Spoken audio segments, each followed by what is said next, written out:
Welcome back to the M3 podcast. This week we got Dre and Alex on from the MMG crew. We got Michael Lawrence on. Appreciate you being here. Yeah, man. And cameras have been rolling already. I mean, I feel like we're already hitting good stuff. And you are president, CEO, Big Brothers, Big Sisters, Kansas City. Yes, sir. And just recently got introduced. Our paths just crossed, and I'm going to contribute that to Alex, who's the one that connected the two of us. And I think the first time I met you, I already spent a lot of money. So it was, hey, you need to come to this place. It's great. I show up, I'm spending money. So it's just been kind of ever since. Yeah, I like that. I've invited a lot of people to Arrived Outdoors, this club. You walked in, I think you made it about 6 steps into the space. Like, how do I join? Yeah. This guy's a joiner. I walked in, I saw that place. I'm like, I don't even really care what it costs. So I want to be a part of this. Well, even he reached out to me and he's like, I got a place. We're going to meet, but I'm going to take you guys somewhere other than the office. I was like, all right. He's like, trust me. I think your group is going to like this spot. We walk in, I see him. I'm like, our group's going to like this spot. Yeah. No, it's that first time. I think overall first impressions, where you meet somebody, things like that. There's just so much weight that's held there. And having that as our first meeting ground, I just set the precedent for a whole different relationship. I feel like. I agree with that, man. I had learned just enough about you to know you would enjoy that space, and I wanted to meet your people, your team, and just hear your stories before we start talking about, hey, what can we do together, or what's it look like? It's like, let's connect as the humans that we all are. I think a lot of people miss that in the business world a lot of times, where I see it over and over, that it's such a business relationship. It's such just a spreadsheet relationship. It's not a person to person. All of our relationships and clients that we work with is so much that they're friends. Yeah. It's people that I'll break bread with, and 100%, and have drinks with. And yeah, that's the network I enjoy, right? When you just hang out, get to know somebody, and maybe something good will come from it. Yep. If not, you met somebody cool. Yeah. Those are the ones that work the best for me, and in my world for sure. The people who are trying to immediately get a return, immediately, you can feel it. Oh yeah. That they're instantly trying to say, how can we do a transaction? Like, man, I don't know what you like yet. I don't know what your style is.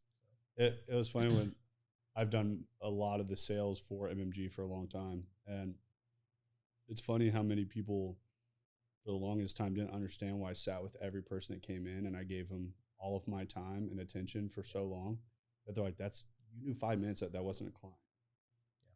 I go, one day they might be. I go, it doesn't need to be today. And I was like, they're going to go tell somebody else about us.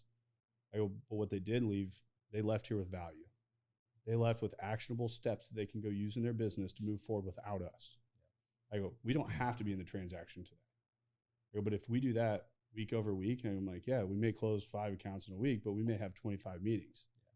What about the other 20 people that walk out of here? Right. Yeah, it also helps when you get to know somebody. When you do invite them to something, it's something that you can relate to and connect. Like if I said, hey, let's go to the ballet. Yeah. I'm probably going to go a different route. Probably going to go have some drinks and hang out and tell some stories and talk about outdoors before. I'm like, man, I got this really buttoned up thing. Yeah. We're going to sit with, quietly. Probably not going to be our jam. No. Mm-hmm. And that's actually what, to that event, the most wanted auction this last week, it was crazy, just the environment that was, that beyond impressed with everything. I mean, I'm very much a person that looks at all the small things, that it's how somebody does one thing is how they do everything. And there's not a detail missed. And from the beginning to the end, it was cool. Yeah, that's part of our model. We do a lot of client entertainment fundraising. So to do that, you have to have a really good team. So we have one of the best events team. I'm certain it's the best team in the city. They could run anything. They could run a small business. They could run the halftime show, of the Super Bowl. Our staff could do anything with an attention to detail, a really cool element all the way through. So let's back up before we dive fully into Big Brothers, Big Sisters. How did you become involved? Yeah, I'll tell you the story. A little bit of a long story, but it's my origin story, man. Hey, we got plenty of time. This is me. No clock on it. Absolutely. So I grew up in Butler, Missouri, small rural town. I'm the first in my family to go to college. Very proud of that. Went to William Jewell College on a football scholarship. and got a psychology degree because I knew early on, like sophomore year, I was a young dad, right? Both of my boys were born while I was in college, and being, a really young guy, a sophomore in college, finding out you're going to be a father, I wanted to be the best dad I could be. And for me, the path to that was child psychology. So I chose my major because I wanted to be a good dad. So I got a psychology degree, and I knew I wanted to work with young people. So my first job out of college, I served as a runaway counselor. So I worked with young people running away from home. How does one acquire a runaway counselor job? Yeah, so just not everybody wants to take that job. I was going to say, I don't know if there's a line around the building. I didn't know that was No, a man, job. that's fair. That's a right? very unique, very niche down. It was very niche. I fell into it, right? I was working an overnight shift, first job out of college, didn't pay anything, right? Carried a pager, had the old beeper. Was on call 24 hours a day, and it was a rough job. But I would interview young people as the police brought them in and determine whether to send them back home with a lot of help and support, or in tough situations, take children away from their family and put them into state custody. That's depressing, right? That's a hard job. It was a hard job, but it was really frustrating because it was a state-based program. So there was no room for innovation, no flexibility. We followed the rules. No matter if we believed in it or not, we had to follow the rules that the state put in front of us. So it was really disheartening. But I sat down on a Saturday afternoon with a 13-year-old boy who I'd interviewed the night before, and it was an ugly situation. And when I said to him, "You may never see your family again," his response was, "Can I still see my big brother?" And he was talking about his big brother, two big brothers, big sisters, and man, it hit me, right? This young person, in a moment of chaos and crisis, only cared about a volunteer. That's who he was asking about, not his family, not anyone else, just this volunteer. And I can still remember that feeling of, this is powerful. This is real. And I watched this big brother come see this boy the next few weekends, and I was like, I have to be a part of this mission. I had two small kids at home. It was the wrong time to be a big brother, but I was moved to do it. So when I was checking out becoming a big, I found out there was an entry-level job open. So I applied for that job, and now 32 years later, I'm the CEO. Been my path. I found my spot, and I love how it's different than my first experience, because at Big Brothers Big Sisters, we expect innovation. We expect to apply common sense to everything we do. We expect to do the right thing for every child we support, every family we support. We have the flexibility to create our own culture and brand and marketing strategies and fundraising strategies, the culture of the organization. So I found my spot. So 32 years on, I love it. So in this organization, what does innovation look like? So using the word innovation, I know in a lot of different industry lines, it's something different. So what does that look like in Big Brothers Big Sisters? Yeah, primarily on the fundraising side and the marketing side, right? So one of our mantras is we're a 60-year-old organization, but we don't want to look our age or act our age. We want to look like a startup. We want to look like we discovered an opportunity to help children and families today. So we created something that appeals to today. As a 60-year-old mission, we could just sit back and say, we've been around for 60 years, come to us. We do it the opposite way. We're like, how can we help? How can we be a part of the community? So we're always just trying to create ways to stand out and to create a brand that's always relevant. So to do that, you have to stay fresh and you have to keep recreating. So when innovation comes into play on the fundraising side, it's just, there's a lot of ways you can raise funds. We try to do things that are a little out of the box and try to stay ahead of trend. And that's, I think when you get into the fundraising side and you start getting business owners in, I think there is a lot of nonprofit out there that is just, hey, we need help. Hey, we need help. Yep. And even you deal with a business owner, it's still a person at the end of the day. Like, I'm an individual that I can spend the money, but it's like I still have to be sold. Like, and you can still make, it doesn't matter who somebody is, who that person is, but you can make them get that warm and fuzzy feeling. And I've just seen from the different events we've been at how big it goes and how big of an impact it has for the people that are volunteering, from the board members to all of it. It's just such a unity that you kind of see towards the business owners to the donors. there's a different level of buy-in, I feel like, if that makes sense. I would agree, and we have this strategy that create something really cool, bring people in, make sure they're getting something from it, and then people will be inspired, right? You'll find yourself just falling in love with the mission. You might start by falling in love with the experience for the event or the way you entertain your clients. But when you're around it, you'll hear story after story. And to your point, there's just this feeling that, and this is real. I can see it happening. So yeah, it's a strategy of bring people in, inspire them, and then they'll go deeper into the mission. I think I can speak to that too. I mean, that's truly how it was for me. I moved back from Cincinnati to Kansas City, and someone talked to me and said, "Hey, you should be interested in this board." I was like, "Well, hold on a minute. Like, I just got back to Kansas City. I don't know if I want to come running right out of the gates."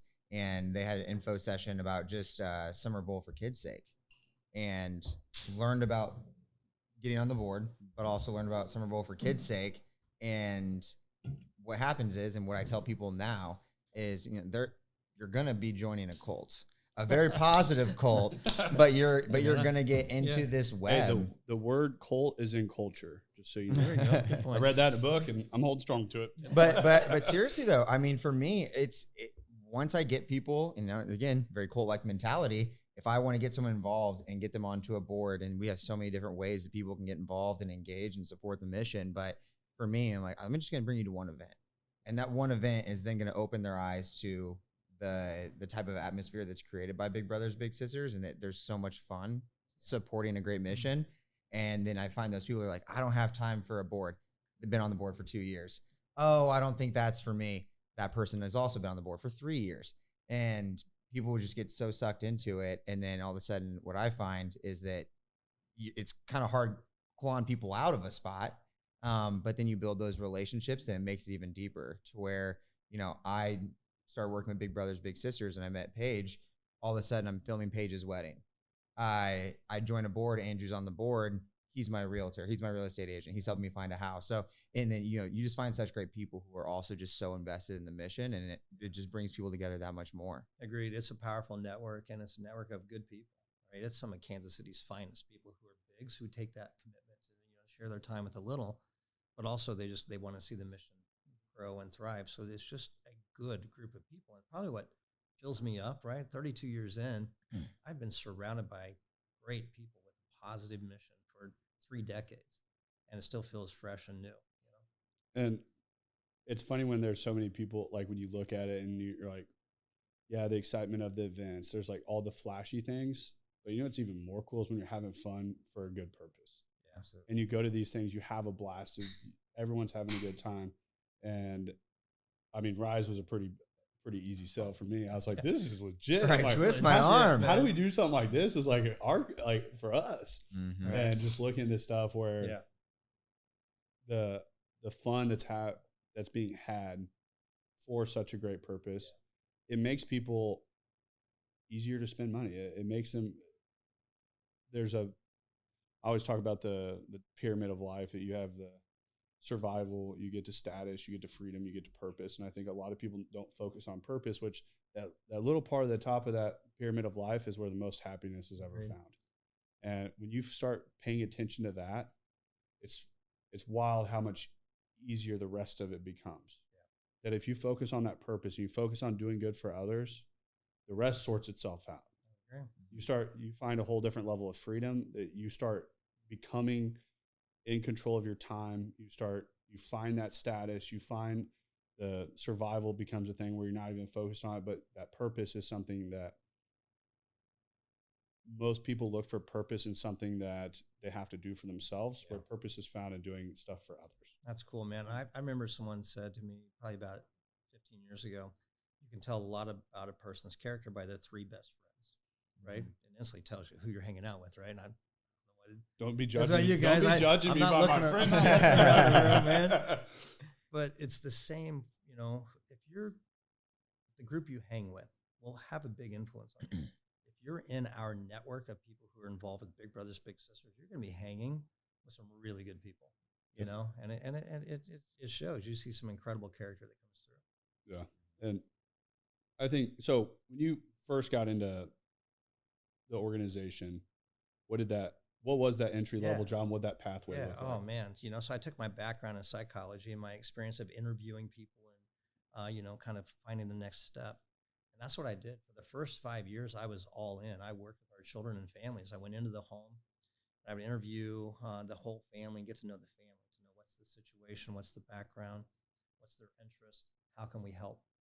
Then I go interview the potential big brother, big sister, and find out what's their background, what's their experience, what's their personality. And then I got to make the match, right? I got to put two people together who would never have met. So that's what I did for the first 5 years, made hundreds of matches, and then got to coach them. So call every single month and check in and how's it going, checking on the family, if something is in the way, an obstacle, solving that problem. Like if a big brother takes his little brother home, drops him off, and finds out the electricity's turned off, that can be overwhelming. And the big instantly is like, I can solve that. But we don't want that big to be doing everything. So I got to step in, right? The big would call me. I would go try to solve the problem. So that was probably 32 years in. Still the most powerful part of my entire experience. It was sitting in the home with a young person and trying to figure out how can we help this person, and meeting someone who's willing to share their time and saying, I know the perfect fit for this big brother is this little brother I just met. Putting those two together and then just clearing the path all along the way, to help that little succeed. How do you guys overcome that obstacle where I'm very much the person, like, I become a big, like, I want to solve every problem I can. Like, I know that's like already something that like I've spoke with Madison about, and I'm like, I know that's just the person I am. It's like, how do I get up every day to focus on solving problems for all the people around me? That how do I make everyone's life better? What we would coach you. Here's not allowed to do these here's things. how you solve the problem. Right. You want to solve the problem? Call us. That's solving the problem. You don't want to cloud the relationship, right? Yeah. You don't want that little or the parent or guardian to think that you are there to solve the problems. You're there to be the connection, to be the friend, to be the reliable, dependable person in the life of the little. Let us be the problem solver. So you can solve the problem by calling us and letting us do that.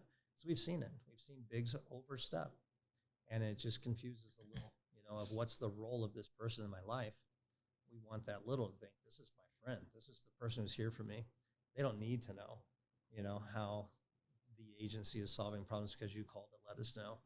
Yeah, so we coach all along. It's probably our biggest point of success is the coaching that we provide, the support that we provide, the things that you may not see that we're doing for the family behind the scenes. Because that's what I think about every time when you're seeing those interactions and you see those stories that come up, and I think about all the things that took place behind the scenes to make that a reality. That's like, what are people not seeing? What are that match just didn't come out of nowhere. Right. The work that went into finding the match, then the work that went in for both those parties that I don't know what coaching looks like on that. And it's what are those things that are being coached in life? And I think a lot of times too, people look at it as, once again, when you do things for others, it's amazing the success that comes back, that you meet some of these people that are bigs. I think they actually end up learning a lot of life lessons on their side. All the time.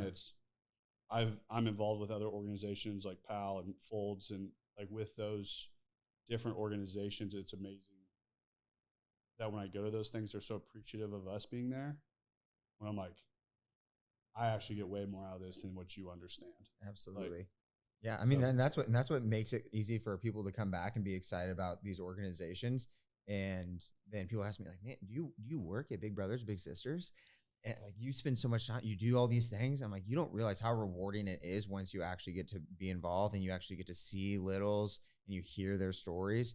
Like, what's an hour out of my Wednesday on every other month when we go to a board meeting to try to do things that are going to move this agency forward, versus I get to be a part of that and then I get to see the outcome, which is these littles and their life improvements and hearing their stories. It's so rewarding. Why would you not get more sucked into what we do? I say we like I work there, but yeah. Alex is French. We. So 5 years, you're making matches. Yeah. After 5 years, you progress to. Yeah. So I was always helping with our events. It wasn't my role, right? My role was work with the children, the families, provide coaching and support. but I was always volunteering to help out. So I would come early and help set up, or I would suggest something, or I would, I'm a creative, so I would create things that maybe would help the event along. So yeah, 5 years in, and our special events person left, and the previous director came by my office one day and dropped a job description for special events director on my desk and said, you should apply for that. And my response was, dude, I've seen our budget. We need a pro. And I've never done this. We're struggling here. We were hurting, right? We were broke as a mission. And he's like, no, I trust your instincts. Like, all right. So I stepped into fundraising, took over all of our fundraising, created some new events, and took and elevated events. So I ran all of our fundraising for the next decade, but I also had an opportunity to lead our biggest team, the direct service team, because I had done that work. So that was my first chance to lead other people and to be, a leader of people. So I did that 3 different summers during that stretch, that decade. We didn't have a marketing director, so I did all of our marketing, everything, created everything, did, all the PR stuff, created logos and events. And so I got to do marketing. And then I met my wife through Big Brothers Big Sisters, and she was the finance director. So I was on that side of things, learning all about how the finances work. And when the previous director retired, I stepped into the role of CEO and had been in every single position within the agency. So yeah, I progressed through many different things and had a chance to do it all. Which I think what was really cool is when we first met, I think a lot of times, and we're even guilty of it, when you get around a nonprofit, it's like, oh yeah, I joined a year ago, I've been doing this. And it's like, consistency in life is what wins. And when you're like, yeah, I've been doing this for over 3 decades, I'm like, not a new thing. Like, Right. Been fully, and I think that also gains a whole nother level of respect for the people that you work with and you lead. And it's always a principle I hold very true to, is I want to know how every position is done within my company. I don't ask anyone to do anything that I want to do myself. Exactly. And I think that's where a lot of leadership fails. Exactly. Is they demand things, and you have somebody looking at you and like, you can't do this, and you're balking at me. You don't know what the time frame it takes. You don't know any of these things. And I've been on that side of the table before and heard it my direction. And it's like, in theory, like what you're saying sounds great, but that's not reality. Yeah. So what would you say your biggest obstacle when getting into the leadership portion of your movement came? Yeah, I would say it was empowering others, right? Because I'm always one to rely on my own energy and effort and willing to go above and beyond. Had to learn to step back and really coach the team or support the team so they could bring their skills forward. So that took a little bit, but surrounded myself with an incredible staff and then just watch them grow and thrive. And that's probably more rewarding than any single accomplishment, right? I mean, it's exciting when you create something new and you see it come through and it's a big success. It's more exciting to watch someone else do it that you brought into the team, and then you're like, how can I help? And you coach and you see the little things you can help with, and then they take off and thrive. That's probably the most rewarding. But it started out as a challenge of, trusting other people to take your same vision and carry it out. That's one thing I've struggled a little bit in business with. I'm going to say more than a little, but with the movement, I focus so much on empowering other people and giving them reins to become great. And I want other people's success so bad. Yeah, same. And there's certain people that in their lens, they look at when you're trying to help them, that you're only trying to help them out of your benefit. And it's, in theory, in business, the way when you empower others, your success comes secondary. To where it's like, I'm straightforward. I'm like, yeah, you become more successful. Yes, the company, myself, we become more successful. We become more successful. Right. And it's like so hard to break through that with some people. Did you experience that? I don't know if from the nonprofit side to the profit side of business, like what I have watched what you do is you run it very much as a business. Absolutely. It is a well-oiled machine as a business. It is. And even though it's a nonprofit organization, just the mindset, the structure, the culture, so much of it, I have respect for business owners and the way that the people inside of their walls work and operate and the culture. And it's like, Yeah, man. you have what the gold standard is. I appreciate that. And yeah, we are structured like a business. We function like a business. Where that becomes a challenge is, the biggest part of our team are the direct service employees who work with our children and families, who have a very caring heart, many times kind of a social work background or something in that service background. And they want to help one at a time, as deep as they can go and help. Yet we've got to try to create this business model that's sustainable, with a growth mindset. Sometimes those things clash, Yeah. But we are structured like a business, and we're proud of that. And yeah, we are very outcomes oriented, high accountability for everyone. And it's a blend of both a caring, kind soul and a drive for business and performance. But that's also the thing too that has elevated your organization to a point where top 5 in the country of places that people want to work. Yeah, absolutely. Yeah. So there are 1.6 million nonprofits in America. There are 13,000 in Kansas City, right? Kansas City has a lot of nonprofits. Probably why so many people reach out to us all the time. Like, oh, man, it's really hard to say no. Like, that's one thing as a business owner I've had to get a lot better at. Oh, totally, man. I used to be the person like, yeah, we'll do it. Like, and Trey's looking at me, he's like, bro. I'm like, dude, how do I say no to that? You need some focus, right? You got to have some focus, some intention, and go deep and have big impact. Oh, yeah. But there's a group on the East Coast called the Nonprofit Times, and each year they seek out the best places to work, right? So they evaluate the best nonprofits to work for. So we entered into this contest of, are we the best place to work? You actually have to provide your actual employee handbook, your policies, your procedures. They interview our staff. They survey the staff. Real in-depth process. 1.6 million nonprofits. We came out number 3, best places to work in America for a nonprofit. So pretty proud of that, right? That's huge. Absolutely. We built a culture, and when you have this positive mission, a strong brand, and a culture that attracts talent, that's the reason why we're thriving in our city and having impact. You do all of that one at a time, right? For the children and families who are involved, because when a parent or guardian reaches out to us and asks us to become part of their family, they don't care. They don't care that we won an award in the Nonprofit Times magazine. They don't care that we're structured like a business. They care that we responded and helped that family. So it goes back to this idea that we need to be relevant today and be, the place of choice when you're looking for a solution. We need to be attractive to our volunteers, to donors, to people participating in our events, to people who want to work for us. So you have to constantly refresh and stay relevant.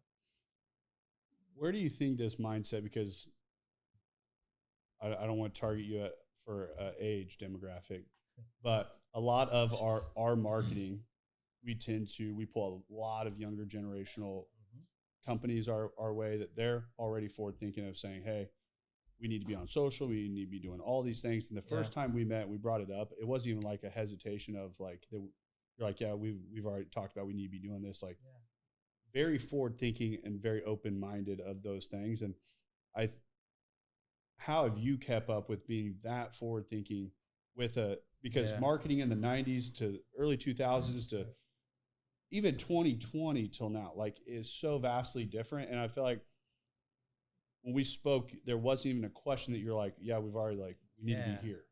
Yeah. I have I've been told an entrepreneurial spirit, and I do, right? I'd love to see things differently, create something that doesn't exist, but I also have a love of marketing and branding. So I'll tell you a story. I became the CEO in fall of 2007, and you have to go back in the Wayback Machine and think of 2007, right? This is before social media and all that stuff, right? I made what was then known as a very bold move. I declared we were not going to print anything. 2007, that was a big deal, right? Yeah. It was a really big deal. I was like, guys, we're not going to print. That was like one of the main 3 traditions, one of the main 3 formats of marketing. It was. So here's what I did. We looked at our donor lists, and I picked out our top 20 donors over the age of 50. And I committed to meet with them one-to-one and communicate with them individually. Everyone else, you had to opt in to be a part of our newsletters and things. And we didn't print any invites to events. We didn't print any newsletters, didn't print anything. only way you can be a part of us is to opt in to follow us. We quickly built a list of opted in followers back in 2007 of about 40,000 people. Wow. So then we built it. And like, okay, now what do you do with this? We activated it. Here's an example of when it came that the old school, like, I get it now, right? Great Wolf Lodge, when they first came to Kansas City, we created a partnership with Great Wolf Lodge that our guest could come use the water park without being an overnight guest for a donation to Big Brothers Big Sisters. So we now had this list of people who are following us. So we activate it by saying, if you act fast, you can go to Great Wolf Lodge. We raised $91,000 with zero expense. And people who've been putting on events, right, all the overhead, all the expense, all the time, like, oh, wow, I get it. So that was our first step into let's do it different, let's get ahead, and we haven't looked back, right? When social media first hit, we were one of the very early adopters, and we used data to help guide us in everything we did. So we're constantly looking at analytics, and we say, okay, look, on Tuesdays is the most engaged day. When you send a photo, there's more engagement than other things. All those things that people weren't even thinking about yet, we were doing that. So yeah, it's just stay relevant.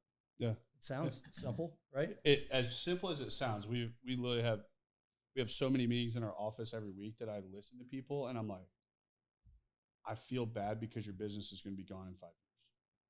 And you watch just the mindset, and you watch the way that they're thinking. Yeah. That we have some people come in that still think social media is like a fad, like it's going to go away.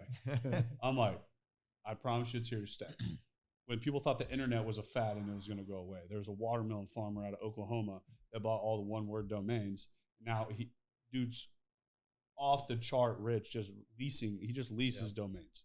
Yep. And his wife at that time thought he lost his marbles, spending their life savings on buying domains. Yeah. I get online, weirdly enough, in bed, and I look at domains for sale. I own a lot of domains. But there's going to be a lot of big players out there that they want, and they're going to have to call me. Yeah, but it's just things like that, just thinking ahead of the game, just trying to be a few steps ahead. And I think it's a lot of entrepreneurs, that entrepreneurial spirit happens early, and I think it fades. I think they sit in this fight for so long, they take the fight on, and the second they find comfort, it's, all right, I don't have to think 5 steps ahead anymore. Yeah. I'm cruising. Yeah, I see it all changing way too fast, right? I just try to stay tuned in, and then again create a team that has that same mindset. Our team expects every time we gather to think forward. Every time, it's not unusual at all. I think from your guys' perspective too, where you look at it from the forefront of we're giving for littles, matching with bigs, and then also giving on the donor side. I think the impact you make on the donors, it makes them feel at a different level. It's not a organization is just donating to anymore. Correct. It's my thought process in the same way in business. Like, I don't care what it costs to acquire a client. And it will be if we have a client that likes bourbon, we need to go buy a $500 bottle of bourbon. And they're like, we don't even know if he's signing up yet or not. I go, but if he does, if we do this 10 times, we hit 1 out of 10. I go, we're still winning. Yeah. I go, it doesn't matter. Like, it's a numbers game, but it's just like doing that same thing, that if you get that one donor and you do something really big for them, you take care of them and they donate once, and then you have them forever after. Well, I was gonna say, and that's a perfect example because Paige and Kevin call me like, what does Dane drink? we're gonna be there tomorrow. What does he drink? Do we know? Does he have a specific brand? All right, I'm like, listen, and sure enough, they show up with a nice bottle. I'll tell you a story. When we created the Legacy Invitational, our golf tournament, right, it has a reputation of being the best client entertainment golf event in the Midwest. We had to build that brand, right? You don't start with that, so we had to build it. So we're trying to create a buzz. So we took a list of top CEOs in Kansas City because we were not interacting with them. And we found out who were golfers by asking around. And if they had an executive assistant, we would find out what size shoe. So we worked with Nike Golf, and we would send the right shoe of like a $140 pair of Nike Tour golf shoes and say, if you take the meeting, I'll bring you the left one. Dude. That's smart. Right? We got into a lot. Yeah. And If then, that showed up, I'm like, I'll cancel my 4 o'clock today. Right? You coming at 4? Right. right? So we got a buzz that just flew through the city. Like, God, that's smart, right? Yeah. That's the type of thing that we just do, right? I mean, no one But- told us to do that. We hadn't seen that done before. Like, yeah. But this'll work. you're thinking in a future game on that, Yes. and you weren't scared Correct. to spend the money to make the money on the Correct. backside. Yes. And that's where so many people are terrified to spend the money up front. And I think that's where we run into. I've seen it with the older generation on the marketing forefront, where there's guys that still spend money on print. Yeah. Wild enough, Yeah. but it's because it's something they can tangibly hold. Yeah. I get it. Because they can hold it, they have no problem spending money on it. I get it. If they can watch Yeah. a TV commercial when they're watching the news at 5 a.m., it's a good spin. And I was like, I know, man. Hey, that's because the sales in that, they're like, hey, over last year, you've been such a good client. What if I can guarantee you 3 times the amount for the same spin? Yeah. Most time people are like, that's the deal. I will give credit to the salespeople on their side. Oh, yeah. They're pivoting in the way to sell Yeah. it, but I'm like, no, it's just getting cheaper. They're just selling you the fact that you get more time. You get more Right. stuff. I would say this, though, as an agency that for now 17 years doesn't print, when we send something to someone that's handwritten into their mailbox, they open and read it. I am a right? They big open fan and of read it, handwritten right? letters. But that's what we're not going to mass produce a bunch of stuff and throw it out there. It's going to be intentional with purpose. We're going to know you. And, you know, we have opted in followers, and our open rate of email is insane. Insane. Like, it's off the charts good. I mean, we've had like 58% open rate. Those people are dealing like For- 5 to for- 10%. I was Exactly. gonna say, like, I know 8 that- people are popping bottles and throwing a pizza party. I know that 10 is the standard, but for our opted-in followers who have been a big, it's 58%. It's insanity, right? And that's unheard of. Just the general stuff we put out there is about 28 to 30% open rate. I mean, I'm still pretty mind blown on the shoe thing. The shoe thing's just got my wheels turning over here. Well, that's also the cool thing about it, though, is we talked about the innovation and marketing and what you all do there. But what I think is really impressive is that the Kansas City agency being here is the guinea pig and the innovator and the test pilot for so many different programs that impact littles, and saying, hey, we think that this is something that we could roll out nationwide as a program. This needs to be the one to try to test pilot and see if we can cook up something that could then go out to the rest of the country. Yeah, absolutely. One of our, again, guiding principles is think big, the others lead the way. Right? We don't sit back and wait. We're willing to take a chance. We have created things in Kansas City that are now used all across the U.S., and I think that's really cool to see. Yeah, it's I think just overall, everything you guys are doing. I mean, regardless from the marketing side to the culture side, I want to speak on that a little bit more. Yeah. It is something that it takes a lot to impress me from a culture side, because I feel like we have such a great culture that I go in a lot of places. I'm like, I do this different. I do this different. That's not culture. I know you think it is, but it's just like, what is the value point there? What was instilled in you that would just like, I feel like it comes very natural, and you have A players We do. by Groves, which Yeah. is, I have people come in the office all the time. They're like, dude, how do you keep putting more A players in a single room? And I don't think I have a set answer for it, but I'm curious from your spot being in it longer, how have you cultivated that and made that a reality for so long? Yeah, no, great question. I love it. I think back, because I get asked that question a lot, of where did it start? And I think it started with just, I don't know, man. I think it helped that I'd been in every position. So the day I became the leader, I had been in everyone's shoes. I think that helped. But I also kind of brought this never take your foot off the gas mentality. And people who couldn't see that didn't stick. You know, when we brought people in, and we're really good at interviewing, right? There's something about the way we do our interview and the way we choose our people. We're very picky about who we select. We built this team early on that had that same mindset of be impressive, be collectively competitive. You know, we're not competitive with each other. We're not trying to beat somebody in anything. We're collectively competitive. So we hired a lot of people who are winners and competitive, and they just had a high level of pride. And we just had this mentality of never stop, just do more, because the ultimate goal for us, more families, more children, more impact. So it started with just the right core group of people. And then we started this interview hiring process that only brought in real talent, and it just kept building the team. And then you do the simple things. We step away from the mission 5 days a year where we just connect as the humans in the room, right? Like today, we can set aside all the stuff you do, and we're just going to be us. We're just going to connect. And I think that helps, to see the people for who they are, not the job that they do. We're competitive in pay. We have a lot of flexibility, but it's more about this collective goal that really drives us in. The outcome of that, when we post a job, we get 180 to 200 qualified applicants. We've never dealt with the labor shortage that others have dealt with over the past few years. And that gives this pool that you're going to find a gem in there. And again, when you have positivity and all the things that come with it, you're going to get real talent that comes with it.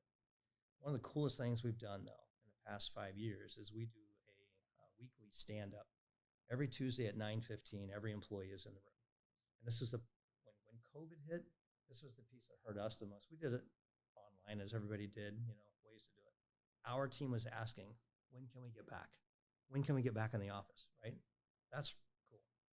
So every Tuesday at 9:15, it's a short burst, 15, 20-minute stand-up where we celebrate the last 7 days of impact. So it's a positivity meeting. Like, here's the new matches we made in the last 7 days. Here's why we matched this big with this little. Here's how the first meeting went. And then we celebrate success, a little who's overcome a challenge, or how we helped a family by getting their car fixed, things like that. Then we celebrate anything that we've seen our mission living out in the city, as simple as, hey, I was checking out at Home Depot wearing my big brother's big sister shirt, and the cashier said, oh, my son has a big brother. I love this mission. We share that all the time. So every week, you're not going to have more than 7 days ever go by that you're not hearing the impact and seeing the positivity. And then when each one of those meetings, we have one person on the team is on stage sharing their story, right? Their strengths, their favorite memories, why they do certain things. And we learn from each other and we connect as a team every single week. So 7 days is the longest time that passes without connecting about the positivity. That's pretty cool. I like that. I think one of the things you hit on too that rings home to me that I push it on everyone all the time is you talk about that progress that you're never done. Mm-hmm. And I live by happiness is found in progression. And it's when people are progressing forward and they're moving. The reason I shifted into the marketing world, there's some other things that pushed me over the edge a little bit, but I feel like I'd found my ceiling. And I feel A players, when you put a ceiling on them, it's the one thing that cripples them as a person. And I speak to a lot of people and business owners, and I tell them my main job as a CEO and as an owner is to make sure no one sees the end of that runway. My dream has to be big enough for everyone else's to fit inside of it. To where I'm the crazy big visionary that it's like, but the thing is, 4.5 years, when I spoke about what we're doing now, everyone said it was crazy 2 years ago. Yeah. But it's once people start seeing those visions come to light, they're like, I don't have to believe what they say, but I know 110% that he believes that's going to be a reality. Yeah. So I think that's that progression piece, that living by that I get asked probably 2 to 5 times a week when I plan on selling. Mm-hmm. I was like, it's never for sale. I go, all these people that run side by side with me, I'm not jumping ship on them. I don't care what the price tag is on it. I go, that's way more valuable than any amount of money. I go, I threw my last name on it for a reason. Yep. Not for sale. Yeah. They're like, even if somebody offered you $100 million, I go, not for sale. I go, that's not the purpose of it. And I think it's the progression that we're never done. Yeah, I get asked 2 to 5 times a week, 32 years in, what's next? When are you done? And it's the same for me. It's like, I'm loving this, man. The way we do it feels like we're getting started, right? The way we have that constant improvement mentality. I'm having a hard time imagining doing anything different because it's exciting, and there's just nowhere close to being where we should be. Yeah. with impact, right? We can do so much more. I think a lot of people, when they hit certain spots, they think they're crossing a finish line. And I think every spot I hit, I'm back at a starting line. Yeah. That it's like, Agreed. when we moved in the river market, I'm like, guys, we're at the starting line. MMG, this is our starting line. Then we moved to the crossroads and we're like, we're at our starting line. And then like going into 25, I'm like, we're starting sales side, second office location, the whole thing. I was like, we're just getting started. And it's just like, we're at new starting lines the whole time. Like, there's no such thing as a finish line in business. Agreed. And I think a lot of people, though, take that fight on for so long. And not everyone's cut out to be an entrepreneur. Yeah. And it's, everyone sees the upside of it. No one sees that 95% of the time it's not fun. Yeah. The 5% is really fun. The 95% not so fun. But you dig that 5% so much. That 5%, it's So much, man. That keeps 95, you going. you're like, I actually think It's it's a fine. I'll be miserable for the next 3 Started doing weeks, it, but I had a man. good day today. I think it's more of a disease than anything. It's like, it's is. addiction Nothing wrong with that. that people chase a high in everything that you look at. There's drug addicts out there. There's alcoholics. There's everything. And then there's entrepreneurs. They're right in the same line with gamblers and everyone else. You just find a different vice. It is. But it's like most good, great entrepreneurs Yeah. you meet, they're the most addictive personality people. And I have to check myself a lot. Yeah, man. Short memory. I don't need to remember that. We're going that way. We're going forward. Exactly. But what would you say? I know there's so many stories in the organization. What would you say the most rewarding story is that you've heard? Oh, man, I've never been asked that question, Dave. Gosh, I'm trying to think of instantly. They're flashing through my head right now. Yeah. About how many times that a young person ends up being so confident and successful, and they just stand beside their big, and you can just see the influence of the big on the little. Yeah. There's so many stories like that, but also think about our moms, right? Most of our children come from a one-parent family, usually family headed by mom. Some of my favorite stories, most impactful story, a mom with 4 children. Each of the 4 children got their own big. So that mom reached out to us in a moment where she needed some help and wanted the best for son or daughter. And then one time stood on stage and named each of her children and their big and why they were the perfect fit. And I just remember this pride from the mom of she found a solution. And it wasn't just this one moment. We're talking a decade, right? And that family became so strong because, of course, the little has the outcomes of the great stuff that comes along with it. Collectively, that family got strong forever. So probably the strongest story is a mom on stage with pride that she found a solution. And the whole family is thriving. Not just one little at a time, but the whole family as a whole is stronger. And that, I think something that's so cool about Big Brothers Big Sisters as a whole is I look at how much I feel like I've impacted the people around me that are already adults. They're much harder to mold after habits and ways of thinking that have came from a parent, came from somewhere, that most people their whole lives are told. I feel like you have all this creativity up till 7, 8 years old. It's, I want to be an astronaut. I want to be the president. I want to be all these different things. And your parents are, you can do whatever you want. You can do whatever you want. There's a shift in time that it becomes that you can't do that. And it's like, I want to be a doctor. You're not smart enough to be a doctor. You can't pass your science class. Like, and then all of a sudden kids start getting told no. And it's like this like reverse happens. And I think of how cool it is, the opportunity that a big can come in. That's right. And tell a little that is in a lot of times one parent household, that parent's probably just focusing on how to survive, how to keep, they're in the survival state. It's, That's right. I'm trying to get food, water, shelter, focus on the main necessities. And then to have that voice that says anything's possible, that I think just shedding a different light from an outside perspective. A lot of times I know that, I mean, Dre and I grew up with a great household. Our parents got divorced, things like that. And that wasn't great at all. But our dad was also always the one that's like, you guys can do anything. Like, and that was just instilled in me. Like, so when I got into like doing business, everything, I was like, dude, my whole life, I was like, I can do anything I want. Yeah. Like nothing's going to slow me down. Yeah. So I think it was just that mindset that was instilled in me on everything I did. And it was like, that doesn't mean it's going to be easy. Right. But I think a lot of kids are like, oh, you can do anything. You try it once, you can't do it. And you're like, that's not true. Yeah, right, wrong. Yeah, exactly. Just having that big there for the little, we have a lot of incredible outcomes. Probably the one that has the greatest impact. Our littles have higher aspirations. They want to be like they're big. If you want to be like you're big, in many cases, that means you got to do some things, right, in a certain way. So when you just introduce that person in the life of a little, like, I want to be like that. How do I get there?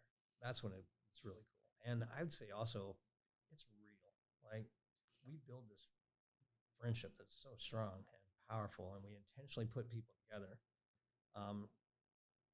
They can take on anything because we have no idea what's going to happen in the life of a little brother 3 years from now.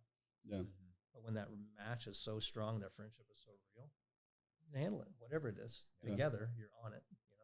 And I've thought about from that side where being involved with PAL, one of the biggest things that they run into with kids is just opening their eyes that there's a way out. Yep. And they said, like, that's the biggest thing that we run into. And I've been speaking with the MMG team. It's something that, like, I want to make it more of a Kansas City-wide thing on all nonprofits that are involved on the kid forefront. That's not a career day, but it's more a vision day.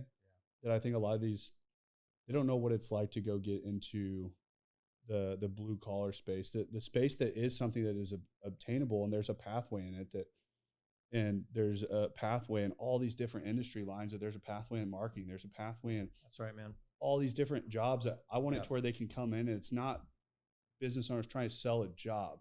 It's business owners saying, hey, this is what you would need to be focusing on to do this. Because we were talking about what the public school system does for these kids. They have they're not focused on a job outside. They're focused on trying to get them through this class today to go on to the next class. There's no help in building the vision for the children to move on to the next step. I would say this, Dane. I would love to come back on the show 1 year from now, and we'll talk about Big Futures, the program we are creating an initiative called Big Futures that we will launch in 2025. That is all the things you just talked about. Yeah. It's guiding every little to the right career path, and it's going to be incredible. Yeah. I think that's something I see from even in adults.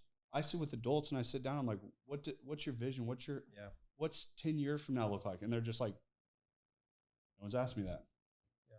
I was like, I map out in my head everywhere I want to go. And I was like, I've always been very successful in everything because I've known the pathway. I reverse engineered everything I want to do. And it's, when I started doing that with adults, I started seeing what the outcome was, and it's same things. I don't think enough people talk to kids about that. I agree with you. Because their folks are like, they're in a bad situation. I'm going to talk to them about what their job is in 5 years from now.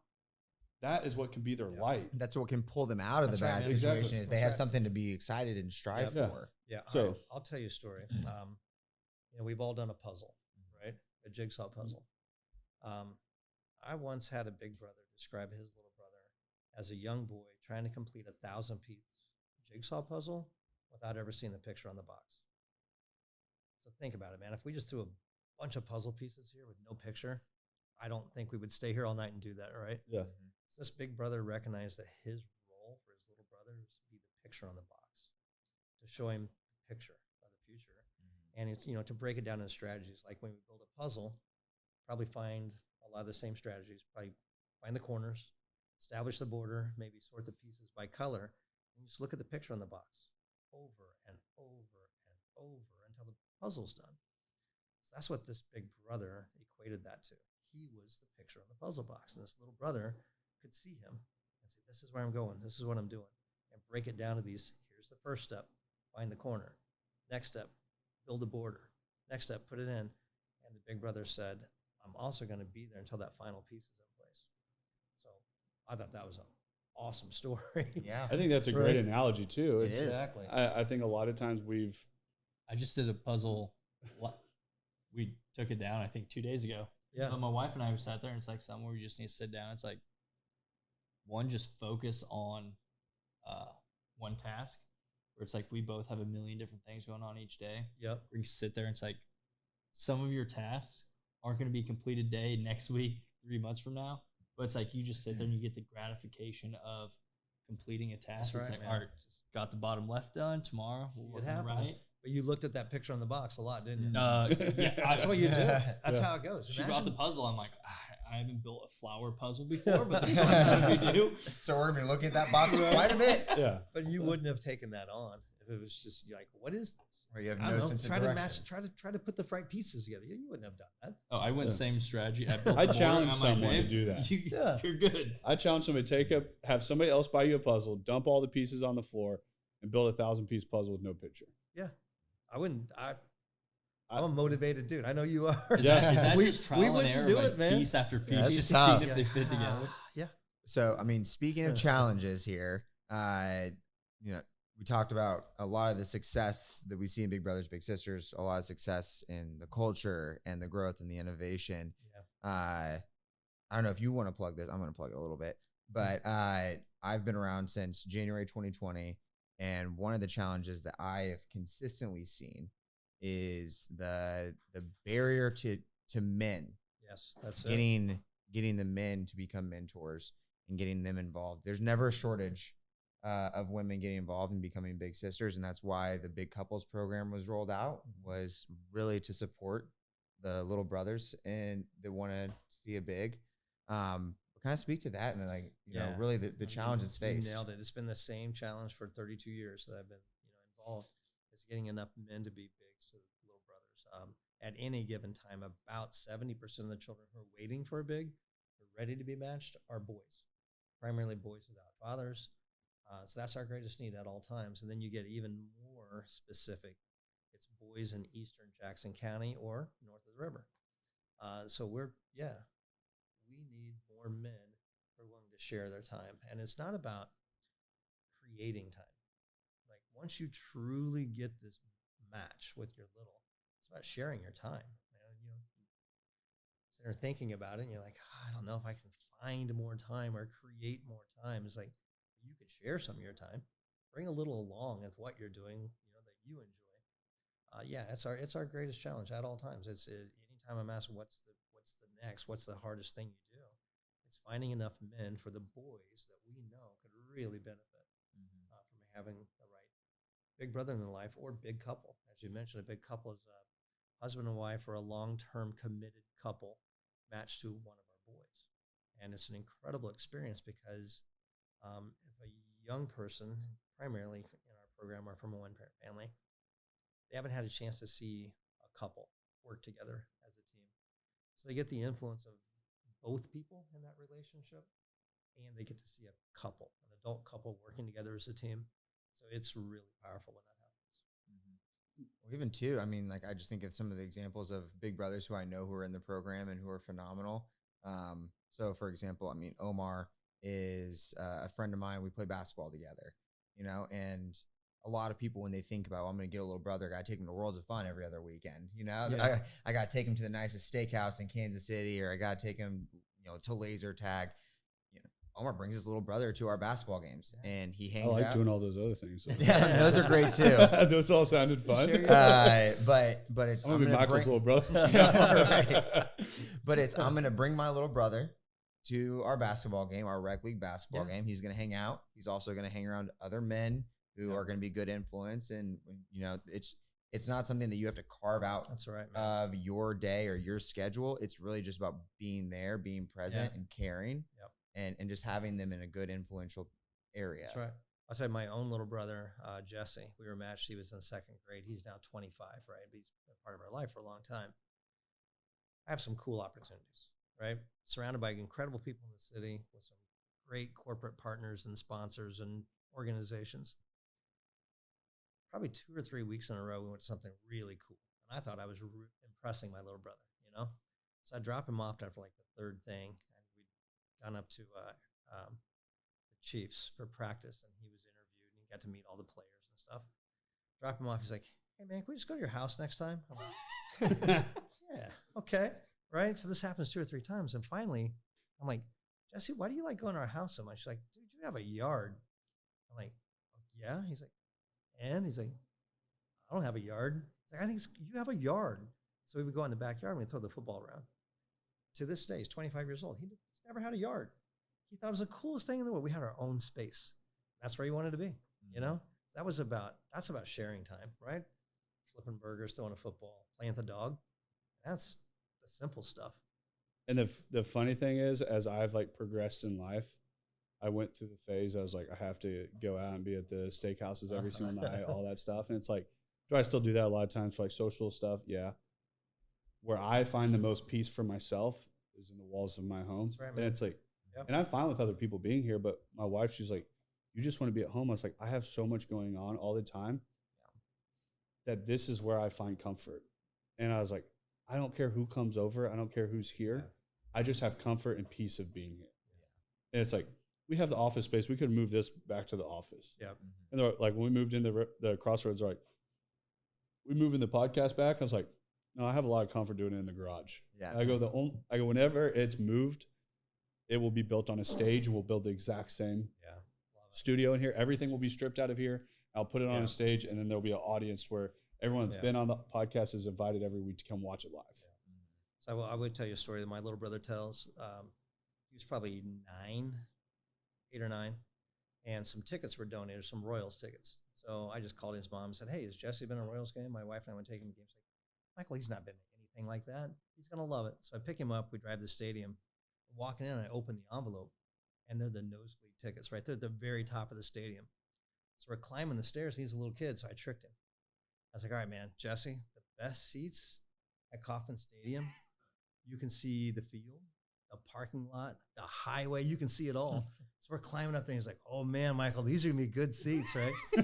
So he's a little top. He's a little kid. You got top. Ivy gave it to me for free. So I trick him, right?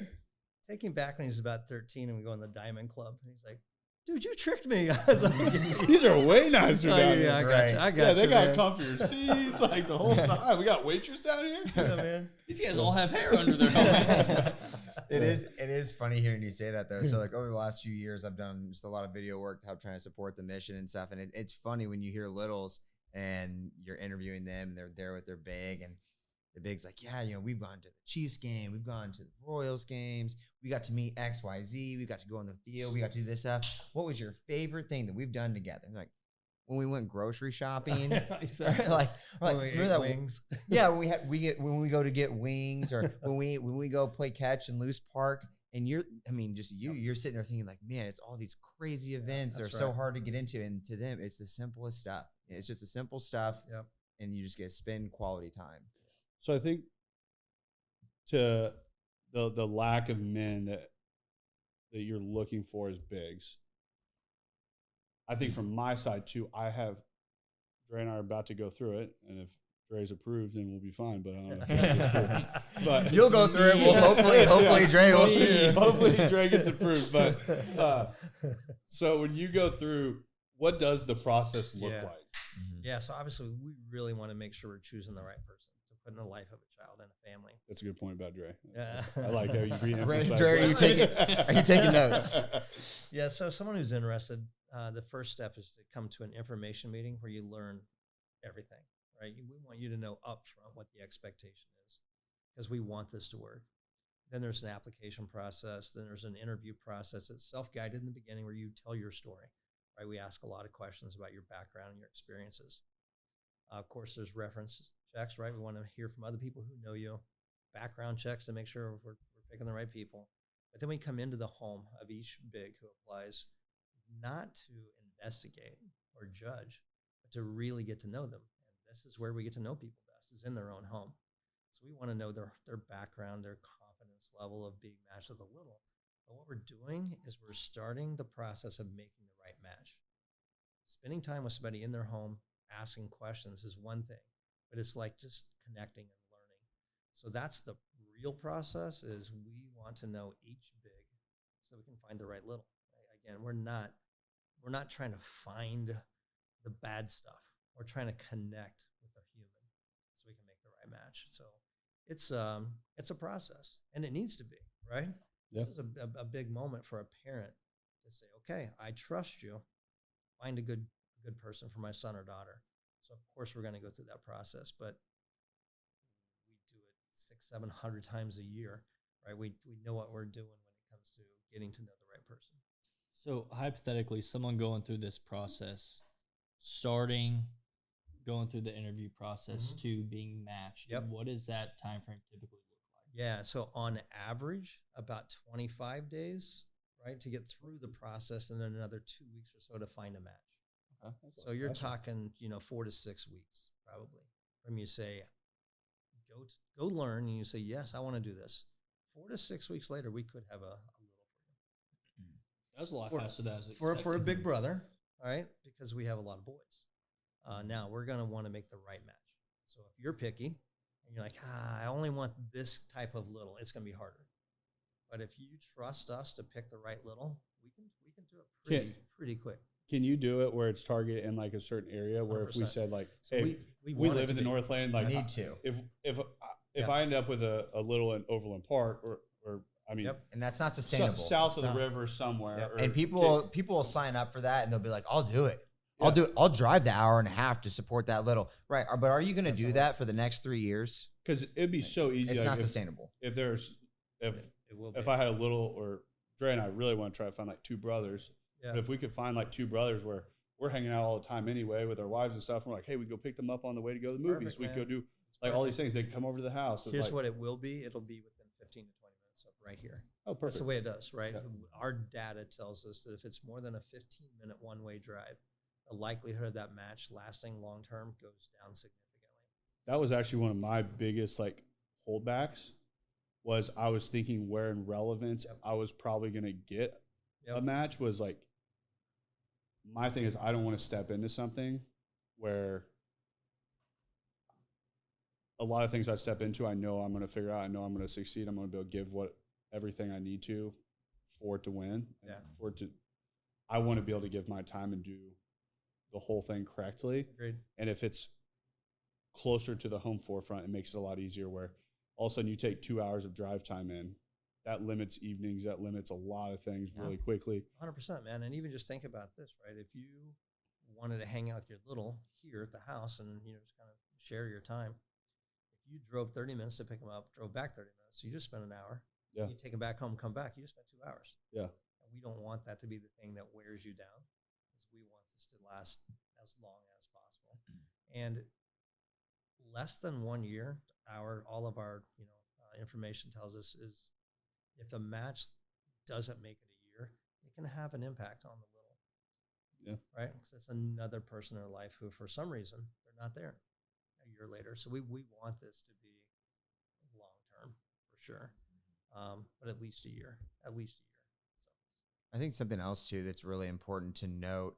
I get asked questions about it a lot too. And one of the things that a lot of people ask me is like, so they just like, you sign your name on dotted line and they just randomly sign you the first kid on the list, right?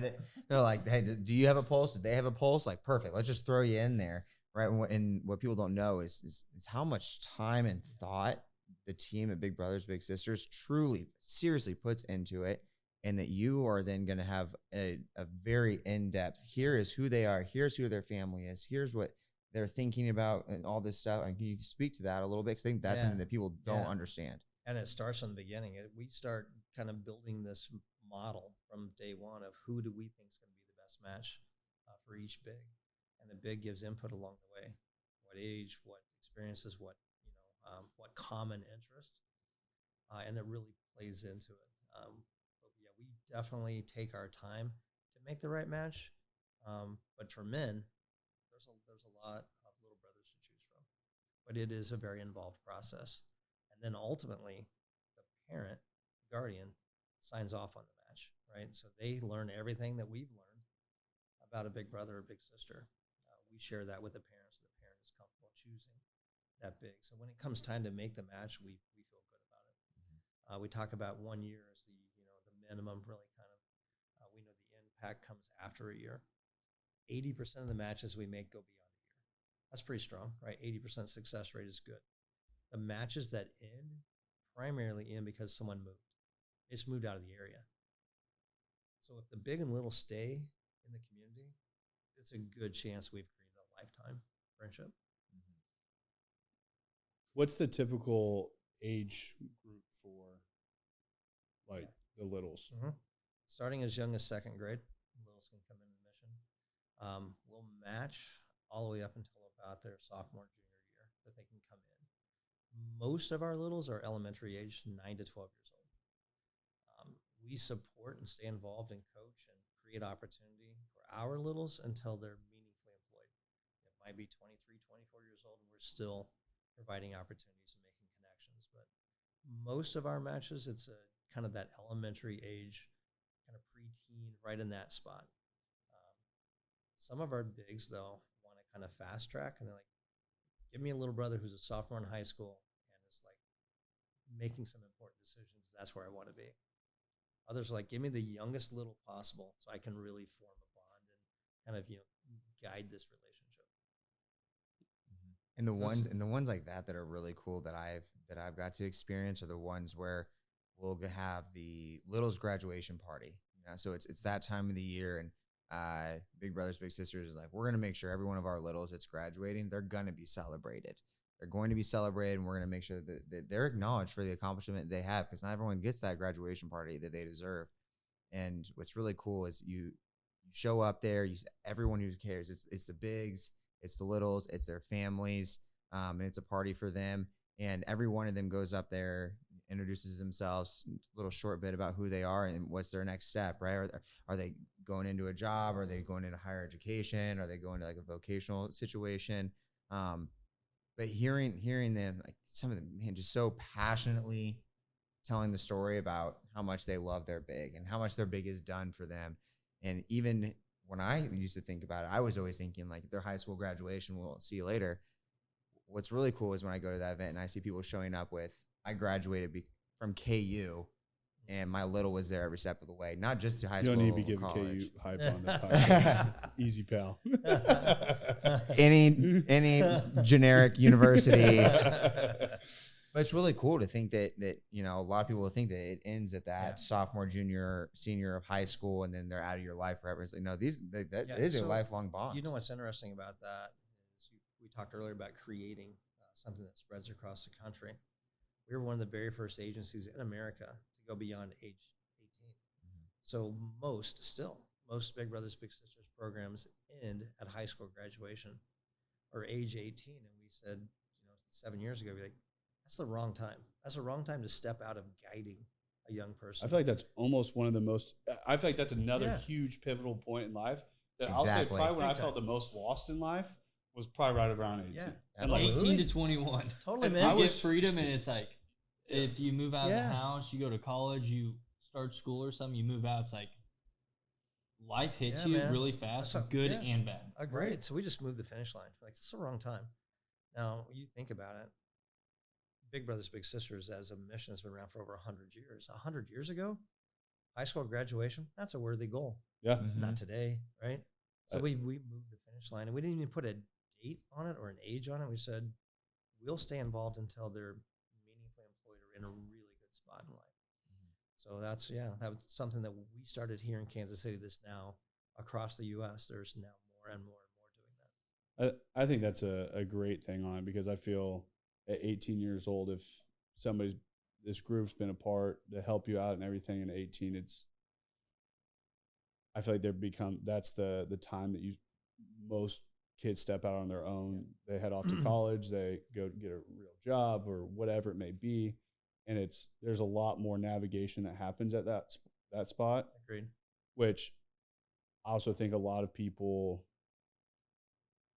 and I do see a lot of success stories come out of Big Brothers Big Sisters, and I think a lot of that too is, I think those kids that come up and they grow up those ways, that they have all these problems, they have all these issues that they get to take on, and they don't have a parent that's just shielding them from everything. That they come out and I feel like they're much more prepared for the real world. That's exactly right, man. It is actually kind of wild. Dude, that is so true. That Dre's and like our upbringing, we took on a lot of things that like that's not a story that we tell people, but it's the things that we took on that prepared us for the world were the worst things of our childhood. But it's also like our parents didn't shield us from problems. Yep. And we were taking problems on head on at 10 years old that most people don't take on until they're adults. And it's like these kids are taking on problems from a young age, they just need the guidance of a big to say, hey, it is possible. Use these as tools and use these as learning lessons to become better.